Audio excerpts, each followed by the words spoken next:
That is one of the coolest things ever.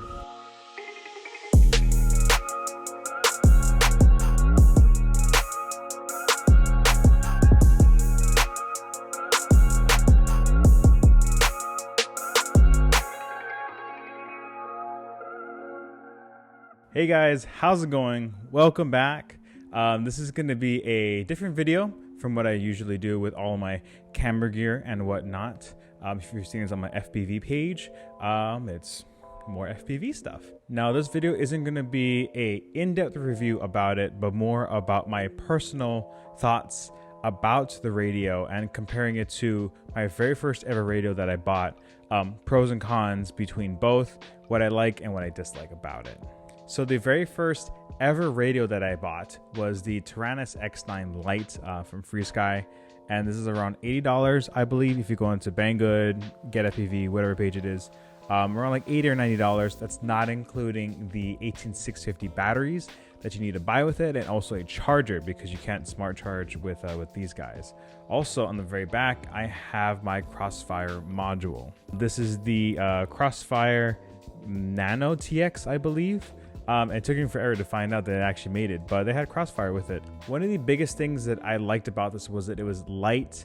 It was pretty simple for at the time, like not a lot of switches on it, and it had Crossfire, so that's like insane. I didn't buy like a Tango or anything. I could actually still use this and still get comfortable with like how everything kind of works. Now, the one thing I didn't like about it is that it didn't look as professional as I thought it would.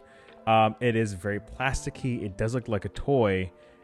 Even though it has Crossfire in the back, it still didn't look as like not as big as oomphy. But the cosmetics was probably the biggest thing that made me want to switch over to the TX16S. But other than that, this thing was perfectly fine. It held up pretty well, and I just kind of learned how to use Lewis grips or anything else on top of the computer. I didn't really have it in here. Yeah, just learning it was really difficult. I didn't like it a lot, but I mean, for what it served me, I mean, it got me all these really cool shots. We went to Stairway, everything else at the beach when it first started. Yeah, this is the radio that I used. So I mean, I can't recommend it enough if you're just starting out, because it does have Crossfire with it if you're looking to get into the more boxier style radio controllers. But then moving up to the Radiomaster TX16S, I mean, I like the feeling of how big it is, especially on the back where it has like these little grooves. I usually hold it kind of like this. I'll have like another shot close up, but this is how I usually have my things. I have these little, I have the SE and the SG switches kind of locked up, so I can have space for my fingers to fit right in, and I can kind of use my gimbals in that way. Other than that, everything else is super nice. I haven't really upgraded anything besides like the little like leather plates on the side just to kind of bring some aesthetics. But other than that, having to buy the Micro TX wasn't that big of an issue because I knew that I would love this radio a lot. And I really do. Another really big pro of this guy is that it felt weighty and it feels good. It feels like a professional piece of equipment. Especially with the really bright LCD screen, the Hall effect gimbals, and I'm also able to place my little FPV screen right on top over here. So if anyone wants to see it, it's right there.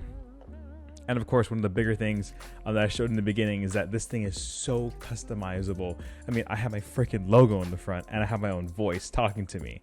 And I turn it off just for the sake of this video, but all of my switches also have sounds on it as well, so I know exactly what I'm switching. When I have the goggles on, I'm not able to see it. Like the Dumber T16s, it almost looked like the BMW Bug cars were just really round, and it just, I don't know. I kind of like sharper objects, even though this guy isn't like super sharp or anything. It looks sharp, and I think that's one of the biggest selling points for me. Is just that it looks really cool, the kickstand and everything. But I also liked how this is a 4-in-1 module, so it kind of works with a lot of things like straight out of the box. They even give you a freaking SD card like full of everything, all your Lewis grips, everything that you need to do in order to bind. It's all there for you. It's all set. And I guess the only really big downside is its weight. It's a bit heavier, it's a bit more bulky, so I had to kind of cram this into my bag. That's one of the bigger things. that's pretty much it. Like, there's not a lot that really is bad about the TX16S. Maybe besides if you get like the max version, which is like $250, I wouldn't spend that much just yet. This guy was, I think, around like 130, 140.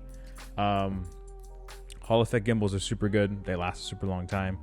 And yeah, just a lot of really good things to say about it, and not a lot of bad. Also, they're going to have a touchscreen soon with the new OpenTX. I think it's 2.4.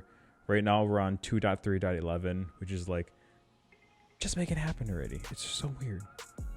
Now, comparing the two, I've kind of did it already, but if you're asking, should I get one or the other? Is it worth kind of slowly getting into it and not paying a lot, it's still getting a really good product, or putting some actual money down and getting something that's going to last you a really long time? After using these two,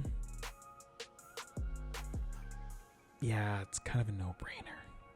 All right, if you guys enjoyed this video, please give it a like, give it a comment, and also save it. If you're seeing this on Instagram, it helps me out a lot. If you're on YouTube, definitely bookmark it. I would love to have this video as like a little reference for you guys.